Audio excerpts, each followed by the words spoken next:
बिस्मिल्लाहिर्रहमानिर्रहीम। हम आज के वीलॉग में जो पेट्रोल की कीमतें बढ़ाई गई हैं उसके बारे में बात करेंगे और उसके साथ साथ नाज़िया हसन जो पाकिस्तान की साबका गुलकारा थी उनके बारे में बात करेंगे कि उनके गानों का पेट्रोल के बढ़ने से क्या ताल्लुक़ है। देखें, पेट्रोल की जो कीमतें बढ़ाई गई हैं ये सरासर जुल्म है, सरासर ये जुल्म है। रियासत ने पब्लिक एट लार्ज के साथ, अवामुन्नास के साथ जुल्म किया है।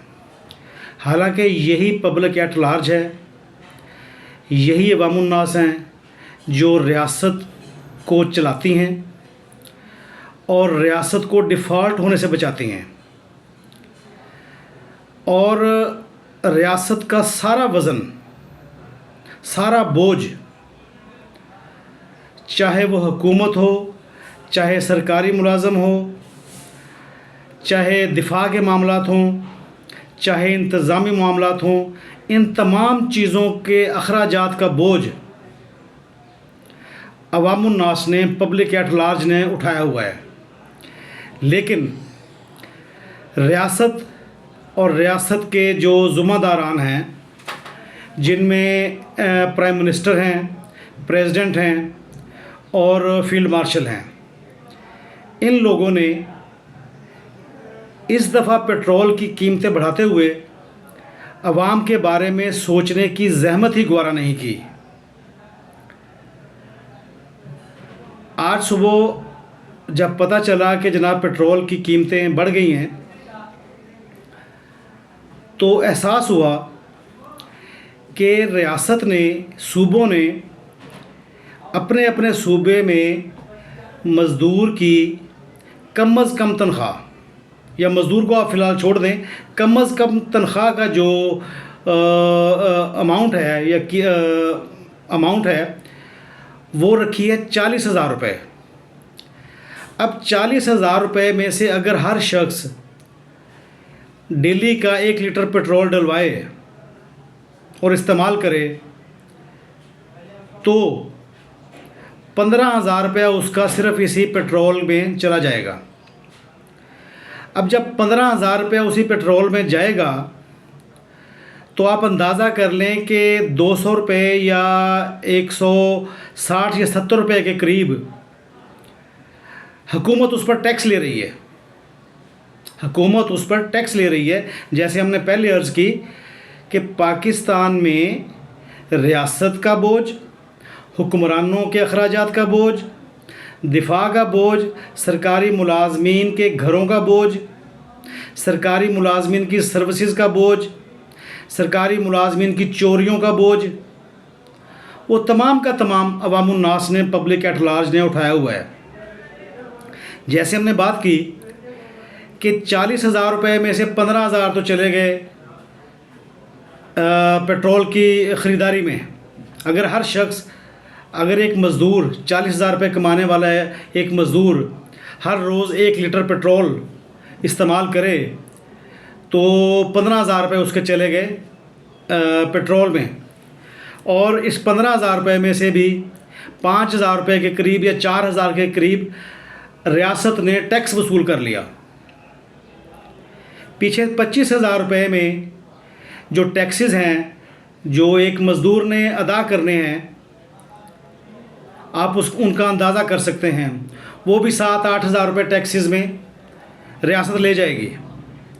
अब वो टैक्सेस रियासत तक पहुंचते हैं या नहीं पहुंचते, वो सरकारी मुलाजमीन खा जाते हैं या FBR का सिस्टम खा जाता है, हम उसके बारे में इस वक्त बात नहीं कर रहे। लेकिन जो 25,000 बाकी बचा है उसमें से भी 6-7 हज़ार रुपया या 5-6 हज़ार रुपया रियासत वसूल कर लेगी। अब 20,000 रुपये में कोई अपने बच्चों को पढ़ाएगा कैसे, उनके खुराक का बंदोबस्त कैसे करेगा, ये ज़रा रियासत हमें बताए, रियासत के ज़िम्मेदारान बताएं। क्योंकि इस वक्त हाइब्रिड रजीम है। हाइब्रिड रजीम में जो हमारे फील्ड मार्शल हैं वो भी रियासत हुकूमत का हिस्सा हैं। कोई डेमोक्रेसी नहीं है यहाँ पर। प्राइम मिनिस्टर, प्रेसिडेंट और फील्ड मार्शल तीनों लोग हाइब्रिड सिस्टम का हिस्सा हैं। ये तमाम लोग आवाम को बताएं कि उनके अखराजात कैसे पूरे होंगे, आवाम के अखराजात कैसे पूरे होंगे। यहाँ पर हमने बात थोड़ी तवील हो जाएगी आज, लेकिन एक बात हम आपके साथ डिस्कस करना चाहते हैं, शेयर करना चाहते हैं कि जब भी पेट्रोल की कीमत बढ़ती है तो हमारे प्राइम मिनिस्टर का एक स्टीरियोटाइप जुमला, स्टीरियोटाइप जो हर बंदे को पता है कि जब भी प्राइम मिनिस्टर साहब बोलेंगे वो ये फ़िक्रा लाजमन बोलेंगे, क्योंकि उन्हें आवाम का दुख बहुत ज़्यादा है। उन्होंने लाजमन ये बात करनी है कि मेरा दिल रो रहा है, मैंने दिल पर पत्थर रख कर ये फ़ैसला किया है।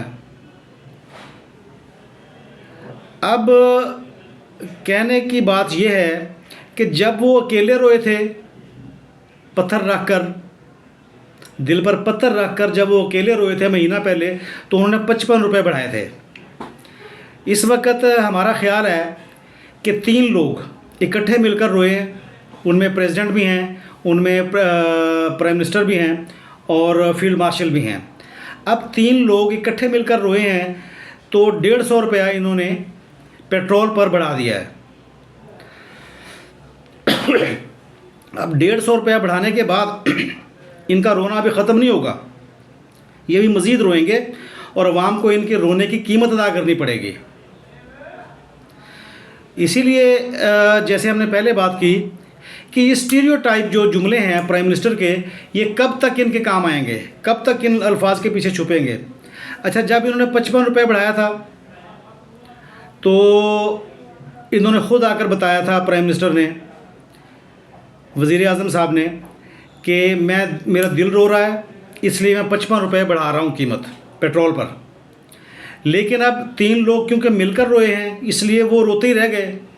इन्होंने पेट्रोल की कीमत अनाउंस करने के लिए, नई कीमत अनाउंस करने के लिए वज़ीर ख़जाना और वज़ीर तवानाई औरंगज़ेब और अली परवेज़ मलिक को भेजा ताकि वो अवाम को बताएं कि प्राइम मिनिस्टर, प्रेसिडेंट और फील्ड मार्शल अभी रो रहे हैं, इसलिए हम उनका ये फ़ैसला आप तक बताने के लिए आए हैं। क्योंकि उनके रोने की वजह से बारिशें पूरे मुल्क में शुरू हो गई हैं, इतना ज़्यादा वो रोए हैं कि पूरे मुल्क में बारिशें शुरू हो गई हैं और उनका भी रोना ख़त्म नहीं हुआ। उनको अवामुन्नास से गरज ही नहीं है। अवामुन्नास का बजट और प्राइम मिनिस्टर का या प्रेसिडेंट का या फील्ड मार्शल का बजट, इसमें ज़मीन आसमान का फ़र्क है। सिर्फ पेट्रोल की कीमतें बढ़ने से ट्रांसपोर्टेशन जो है उसमें, उसकी लागत में इजाफ़ा हो जाएगा और हर चीज़ महंगी हो जाएगी। अच्छा, हर चीज़ महंगी होने का फ़र्क भी आवाम पर ही आएगा। उसका जो सख्ती है उसको भी आवाम ने ही झेलना है। उनको शायद ये लोग ना झेलें, उसकी वजह ये है कि इनके किचन, इनका प्रेसिडेंट ऑफिस, इनका प्राइम मिनिस्टर ऑफिस या इनके ऑफिसेज़, वो सब आवाम के पैसों से चलते हैं। और इन लोगों ने आवाम के बारे में नहीं सोचना। इनका किचन भी चलता रहेगा, इनके ऑफिसेज़ भी चलते रहेंगे, लेकिन आवाम का जो बेड़ा गर्क होगा उसके बारे में इन्होंने यही कहना है कि दुनिया के हालात ये हैं, इस वजह से हमें पेट्रोल महंगा करना पड़ा है और इसी वजह से हमारा दिल रो रहा है। या तो अवामुन्नास इनके दिल का कोई बंदोबस्त करें या इनको मुसलसल रोने से मना करें ताकि आइंदा आवाम पर ये बोझ ना पड़े। और दूसरी बात ये है कि अगर ये 4 साल से, मुसलसल 4 साल से हुकूमत में हैं ये लोग, अगर ये मुआशी दबाव से 4 साल के अंदर भी, अप्रैल 22 से लेकर अप्रैल 26 आ चुका है, 4 साल हो गए इनको हुकूमत में, अगर 4 साल के दौरान भी ये अवाम पर मुआशी दबाव ख़त्म नहीं कर सके या पाकिस्तान पर मुआशी दबाव ख़त्म नहीं कर सके या पाकिस्तान की मईशत को बेहतर नहीं कर सके या SIFC special investment facilitation council बनाने के बाद भी पाकिस्तान की मईशत को या इन्वेस्टमेंट को बेहतर नहीं कर सके, तो इन लोगों ने कब ये बेहतर करनी है। अच्छा, जैसे हमने पहले बात की कि प्राइम मिनिस्टर जब अकेले रोते हैं तो उन्होंने 55 रुपये बढ़ाते हैं, जब ये 3 बंदे मिलकर रोते हैं तो तकरीबन 160 रुपये या 150 रुपये के करीब इन्होंने पेट्रोल का रेट बढ़ा दिया है। अब आवाम जाने और इनका रोना जाने, इन पर कोई असर नहीं होने वाला। ये बात कि जनाब हमारे पड़ोस में जंग चल रही है या आलमी दुनिया इंटरनेशनली हर बंदा इस जंग से परेशान है, ये रूटीन की बातें हैं। अगर ये 4 साल में हमारी मीशत बेहतर कर देते, कोई डॉलर को नीचे ले आते, कोई अपना पेट्रोल के नर्ख नीचे ले आते या बिजली के रेट नीचे ले आते, तो हम समझते कि जंग शुरू होने से पहले इन्होंने बहुत सारी अच्छी कोशिशें की हैं। इन्होंने सिर्फ़ और सिर्फ कंट्रोल किया हुआ है ज़बरदस्ती डॉलर को। कोई हमारी एक्सपोर्ट से बढ़ी, कोई हमारी प्रोडक्शन जो है अपना इंडस्ट्रियल एरिया में वहाँ पर नहीं बढ़ी, लेकिन इन्होंने सिर्फ आर्टिफिशियली इस चीज़ को कंट्रोल करके मीशत को कंट्रोल करने की कोशिश कर रहे हैं, जिसके असरात हम आज सिर्फ 1 महीने में भुगतने पड़ रहे हैं हमें। उसकी वजह यह है कि अगर इन लोगों ने 4 साल के अंदर डॉलर को 280 या 78 रुपये से नीचे लेकर 178 रुपये पर ले आते, 4 साल की हम बात कर रहे हैं, कोई 2 दिन की बात नहीं कर रहे, तो आज भी पेट्रोल हमें 200 या 250 रुपये में मिल सकता था।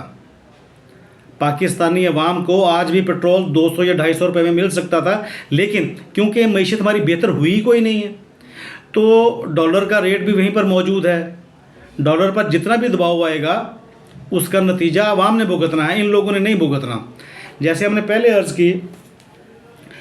अच्छा, एक बात और हम आपके साथ करना चाहते हैं कि पेट्रोल की बचत की जो स्कीमें हैं, ये हम ज़माना जहालियत से सुनने लगे हैं, हुकूमत से 50-60 सालों से हम सुनने लगे हैं कि हुकूमत बचत का क्या तरीका इख्तियार करेगी। सबसे पहले वही रूटीन की बात कि सरकारी मुलाजमीन की 2 दिन की तनख्वाह रियासत वसूल कर लेगी ताकि अवाम पर बोझ कम हो। दूसरी स्कीम इनकी, काबीना 2 महीने की तनख्वाह नहीं लेगी, 3 महीने की तनख्वाह नहीं लेगी, ये भी रूटीन की स्कीम है इनकी। तीसरी स्कीम इनकी पेट्रोल की बचत की कि जनाब सरकारी गाड़ियाँ हमेशा से एक मसला रही हैं पाकिस्तान में, सरकारी गाड़ियाँ हमेशा से मसला रही हैं पाकिस्तान में कि सरकारी गाड़ियों का इस्तेमाल कम से कम होगा। ये भी इनकी रूटीन की बचत स्कीम है। यार कोई नई बचत स्कीम ही ये लोग सोच लें, हमारी रियासत बचत की कोई नई स्कीम सोच ले, कोई ऐसा वही रूटीन की चीज़ें हैं कि सरकारी गाड़ियाँ कम होंगी, वो जो प्रोटोकॉल की स्क्वाड गाड़ियाँ कम होंगी, सरकारी मुलाजमीन की तनख्वाहें 2 दिन की रियासत वसूल करेगी और काबीना की 2 महीने की तनख्वाहें नहीं दी जाएंगी। ये हमारी बचत की स्कीम है। हमारे पास चौथी कोई स्कीम मौजूद नहीं है। या एक स्कीम और है कि फ़ौज अपनी 1 दिन की तनख्वाह देगी। भाई फ़ौज अगर 1 दिन की अपनी तनख्वाह देगी, सरकारी मुलाजम 2 दिन की तनख्वाह देंगे और अपना कैबिनेट जो है वो 2 महीने तनख्वाह नहीं लेगी, उससे जो बचत होगी उसका अवाम पर क्या असर पड़ेगा, अवाम को क्या फ़ायदा होगा? अवाम को कोई फ़ायदा कभी नहीं हुआ। ये सब रूटीन की स्टीरियोटाइप किस्म की इनकी स्कीमें रियासत की। कोई भी हुकूमत हो, कोई भी हुकूमत हो, कोई भी प्रेसिडेंट हो, कोई भी प्राइम मिनिस्टर हो, कोई भी आर्मी चीफ हो, यही स्टीरियोटाइप बचत की स्कीमें हैं जो हम आवाम के सामने पेश करते हैं। जैसे हम बचपन से सुनते आए हैं कि लोड शेडिंग ख़त्म हो जाएगी, पाकिस्तान में बहुत माली हालात अच्छे हो जाएंगे, पाकिस्तान नाजुक दौर से गुज़र रहा है। वो नाजुक दौर वाली तो मिसाल आजकल चल रही है ना उस पर फेसबुक पर या सोशल मीडिया पर कि दुनिया आज जिस नाजुक दौर से गुज़र रही है वहाँ पर पाकिस्तान पहले से मौजूद है। स्टीरियोटाइप किस्म की जो इनकी स्कीमें हैं उस वजह से ही पाकिस्तान नाजुक दौर से नहीं निकल रहा और दुनिया नाजुक दौर में आज पहुंची है। अगर हमारे यहाँ कुछ अर्सा, जब 4 साल की हम सिर्फ बात करते हैं, 4 साल पहले से इन्होंने डॉलर की पोजीशन बेहतर की होती, अपनी इन्वेस्टमेंट की बेहतर पोजीशन की होती, या अपनी पैदावार की पोजीशन बेहतर की होती, अपनी इनकम की पोजीशन बेहतर की होती, तो आज डॉलर कम रेट पर होता और हमें पेट्रोल सस्ता मिल जाता। लेकिन 4 साल बाद भी इनकी वही बातें हैं कि जनाब हम नाजुक दौर से गुज़र रहे हैं। नाजुक दौर पता नहीं पाकिस्तान का कब ख़त्म होगा। प्राइम मिनिस्टर चले जाएंगे, कितने प्राइम मिनिस्टर चले गए, कितने प्रेसिडेंट चले गए, कितने आर्मी चीफ चले गए, लेकिन पाकिस्तान का नाजुक दौर नहीं ख़त्म हो सका। यहाँ पर हमने जैसे पहले आपसे स्टार्ट में एक बात की थी कि आज हम नाज़िया हसन के बारे में बात करेंगे। आज सुबह जब न्यूज़ हम सुन रहे थे तो वहाँ पर ज़िक्र हुआ, न्यूज़ आई कि आज नाज़िया हसन की सालगिरह है और साथ ही पेट्रोल की कीमतों की बात भी आ गई। तो हमारे ज़हन में एक बात ये आई कि जैसे प्राइम मिनिस्टर का दिल रो रहा है जब भी वो पेट्रोल की कीमतें बढ़ाते हैं या महंगाई का ऐलान करते हैं, तो उनका दिल रो रहा होता है। तो नाज़िया हसन की सालगिरह के हवाले से ये बात याद आ गई कि नाज़िया हसन का एक गाना भी है, क्योंकि मेरा दिल रो रहा है, वो हमने बहुत सुना हुआ है। तो प्राइम मिनिस्टर का दिल भी रो रहा है, ये इसकी एक रिजेम्बलेंस आ गई, ज़िम्नन एक बात हमें करनी पड़ गई। इसी तरीके से एक और गाना उसका, टाली दे थल्ले बह के आ करिए प्यार दियां गल्लां, टाली दे थल्ले बह के आ करिए प्यार दियां गल्लां। अच्छा, ये वाला गाना भी उस दौर का है जब पेट्रोल इतना महंगा नहीं था, ट्रांसपोर्टेशन इतनी महंगी नहीं थी और टालियाँ भी मौजूद थीं। अब ना तो टालियाँ हैं और ना ही पेट्रोल सस्ता है। जब टालियाँ मौजूद नहीं हैं तो महबूब ने फिर दूर जाके बात करनी है ना। टालियाँ होंगी तो शायद वो नज़दीक बात कर लेते। यहाँ पर हम आज का अपना वीलॉग ख़त्म करते हैं और आपसे रिक्वेस्ट करेंगे कि अगर हमारा वीलॉग पसंद आए तो उसे लाइक और शेयर करें। Thank you very much.